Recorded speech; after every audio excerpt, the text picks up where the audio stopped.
होगा। लाओस से कहता है, स्वर्ग और पृथ्वी दोनों ही नित्य हैं, शाश्वत, बहुत लंबी उनकी आयु है। क्या है कारण उनके इतने लंबे होने का, उनके नित्य होने का क्या कारण है? क्योंकि वे स्वयं के लिए नहीं जीते। जो जितना ही स्वयं के लिए जिएगा उतना ही उसका जीवन तनावग्रस्त, चिंता से भरा हुआ, बेचैन और परेशानी का जीवन हो जाएगा। जो जितना ही अपने लिए जिएगा उतनी ही परेशानी में जिएगा, उतने ही जल्दी उसका जीवन क्षीण हो जाता है। चिंता जीवन को क्षीण कर जाती है। जो जितना ही अपने लिए कम जिएगा उतना ही मुक्त, उतना ही निर्भर, उतने ही तनाव से शून्य, उतना ही विश्राम को उपलब्ध जिएगा। कुछ बातें हम समझें तो ख्याल में आ सके। मां के पेट में बच्चा होता है तो 9 महीने तक सोया रहता है। पैदा होता है तो फिर 23 घंटे सोता है, 1 घंटा जागता है, फिर 22 घंटे सोता है, 2 घंटे जागता है, फिर 20 घंटे सोता है, फिर धीरे धीरे उसकी नींद कम होती जाती है और जागरण बड़ा होता जाता है। मध्य वय में 8 घंटे सोता है, फिर 6 घंटे सोता है, फिर 4 घंटे, फिर बुढ़ापे में 2 घंटे की नींद रह जाती है। शायद आपने कभी ना सोचा होगा कि बच्चे को सोने की ज्यादा जरूरत क्यों है और बूढ़े को नींद की जरूरत क्यों कम हो जाती।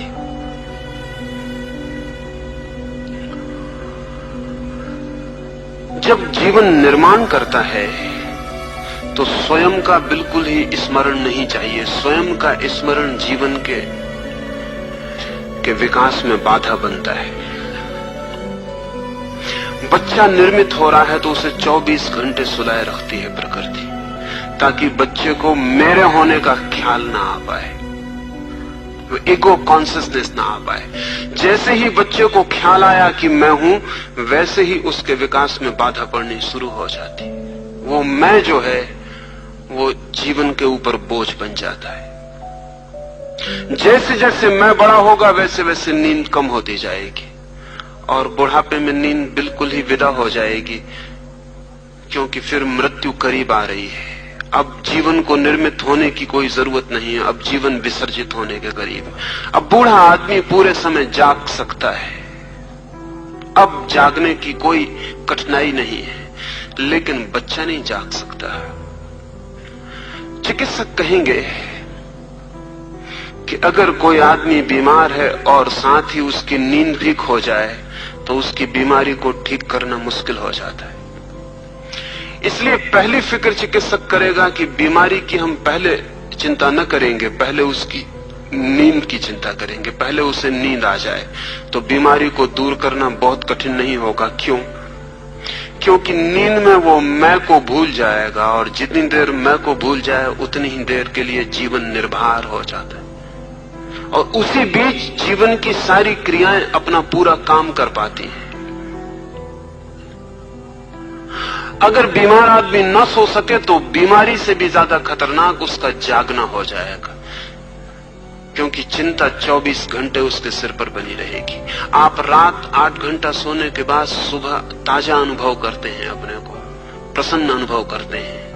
उसका कोई और कारण नहीं, क्योंकि 6 घंटे के लिए अहंकार से छुटकारा हुआ था।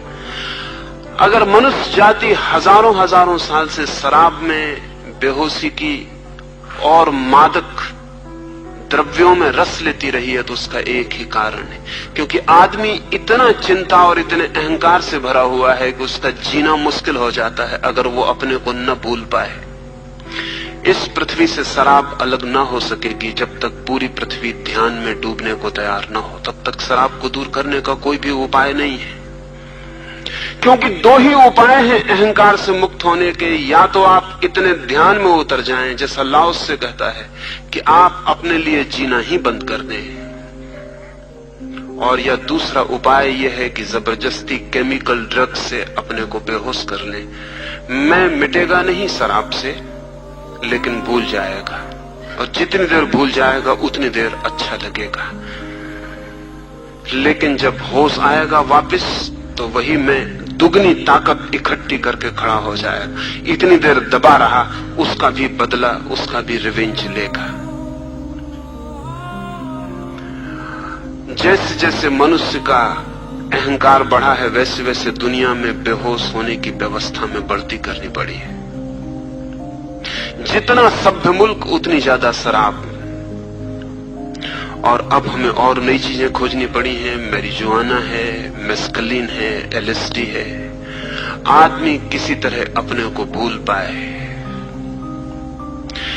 आखिर आदमी अपने को याद इतना रख के क्यों परेशानी में पड़ता? लाओस से कहता है ये प्रकृति इतनी शाश्वत है इसीलिए कि इसे पता ही नहीं है कि मैं हूं। ये आकाश इतना नित्य है इसीलिए कि ये अपने लिए नहीं है, दूसरों के लिए है। हम सब अपने लिए हैं, और जो आदमी जितना ज्यादा अपने लिए है उतना परेशान होगा, विक्षिप्त हो जाएगा, पागल हो जाएगा। जितना हमारा बड़ा घेरा होता है जीने का, उतनी ही विक्षिप्तता कम हो जाती है। जो जितने ज्यादा लोगों के लिए जी सकता है उतना ही हल्का हो जाता है, उसमें पंख लग जाते हैं, वो आकाश में उड़ सकता है। और अगर कोई व्यक्ति अपने मैं को बिल्कुल ही भूल जाए, तो उसके जीवन पर किसी तरह के ग्रेविटेशन का, किसी तरह की कशिश का कोई प्रभाव नहीं रह जाता। उसकी जमीन में कोई जड़ें नहीं रह जाती, वो आकाश में उड़ सकता है मुक्त होकर। पूरब ने इसी तरह के व्यक्तियों को मुक्त व्यक्ति कहा है, जिनका जीवन मैं केंद्रित, इगोसेंट्रिक नहीं है। ये मैंने आपसे कहा कि नींद आपको हल्का कर जाती है इसीलिए कि उतनी देर के लिए आप अपने मैं को भूल जाते हैं। मैंने आपसे कहा कि बुढ़ापे में नींद की जरूरत कम हो जाती है, क्योंकि मैं इतना सघन हो जाता है कि नींद को आने भी नहीं देता। वो इतना भारग्रस्त हो जाता है मन की, नींद के लिए जो शिथिलता और रिलैक्सेशन चाहिए वो असंभव हो जाता है। लेकिन एक और तरह के आदमी के बाबत हम जानते हैं जिसकी नींद की भीतरी जरूरत समाप्त हो जाती है। कृष्ण ने गीता में कहा है कि वैसा जागा हुआ पुरुष नींद में भी जागता है। बुद्ध ने भी कहा है कि अब मैं सोता हूं जरूर, लेकिन वो नींद मेरे शरीर की ही नींद है, मेरी नहीं। महावीर ने कहा है जब तक नींद जारी रहे तब तक जानना कि तुम्हारे भीतर आत्मा का अनुभव शुरू नहीं हुआ है। एक और जागरण भी है, जबकि भीतर किसी नींद की कोई जरूरत नहीं रह जाती, क्योंकि कोई अहंकार नहीं रह जाता जिसे उतारने के लिए नींद की बेहोशी की आवश्यकता हो। कोई भीतर अहंकार नहीं रह जाता तो कोई तनाव नहीं रह जाता, तनाव नहीं रह जाता तो नींद की कोई जरूरत नहीं रह जाती। शरीर थकेगा, सो लेगा, लेकिन भीतर चेतना जागती ही रहेगी। भीतर चेतना देखती रहेगी कि अब नींद आई, और अब नींद शरीर पर छा गई, और अब नींद समाप्त हो गई, और शरीर नींद के बाहर हो गया। भीतर कोई सतत जागकर इसे भी देखता रहेगा। कभी आपने सोचा ना होगा, कभी आपने अपनी नींद को आते हुए देखा है या कभी जाते हुए देखा है? अगर देखा हो तो आप एक धार्मिक आदमी हैं, और अगर न देखा हो तो आप एक धार्मिक आदमी नहीं है। आप कितने मंदिर जाते हैं इससे कोई संबंध नहीं, और कितनी गीता और कुरान पढ़ते हैं इससे भी कोई संबंध नहीं। जांच की विधि और है, और वो ये है कि क्या आपने अपनी नींद को आते देखा है? क्योंकि नींद को आते वही देख सकता है जो भीतर नींद के आने पर भी जागा रहे, अन्यथा कैसे देख सकेगा? नींद आएगी आप सो चुके होंगे, नींद जाएगी तब आप जागेंगे, इसलिए आपने अपनी नींद को कभी नहीं देखा है। जब नींद आ गई होती है तब आप मौजूद नहीं रह जाते, देखेगा कौन? और जब नींद जाती है तब आप सोए होते हैं, देखेगा कौन? नींद और आपका मिलन कभी नहीं होता।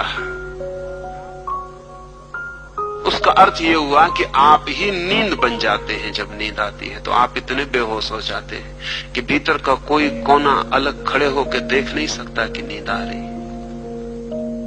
और जिस व्यक्ति ने अपने भीतर आती नींद नहीं देखी, वो व्यक्ति अपने भीतर आते क्रोध को भी नहीं देख पाएगा, क्योंकि क्रोध के पहले भी निद्रा की स्थिति शरीर में फैल जाती है। वो जरूर देख पाएगा पीछे, बाद में, जब क्रोध जा चुका होगा या क्रोध अपना काम कर चुका होगा, तब वो पछताएगा और कहेगा बुरा हुआ, क्रोध नहीं करना था। लेकिन जब क्रोध आएगा उस पहले चरण में वो नहीं देख पाएगा। और जो व्यक्ति क्रोध को पहले चरण में देख ले वो क्रोध से मुक्त हो जाता है। काम वासना, सेक्स भीतर उठेगा तो पहले चरण में नहीं दिखाई पड़ेगा। जो व्यक्ति पहले चरण में देख ले वो वासना से मुक्त हो जाता है, क्योंकि जीवन की सारी व्यवस्था जैसे जीवन में हम हैं वो मूर्छा से चलती है। और हमारी मूर्छा का जो केंद्र है, ओरिजिनल सोर्स है, वो हमारा अहंकार है। लाओस से कहता है ये नित्य है प्रकृति, क्योंकि ये अपने लिए नहीं जीती। अपने लिए वही नहीं जिएगा जिसको अपना ख्याल ही नहीं है।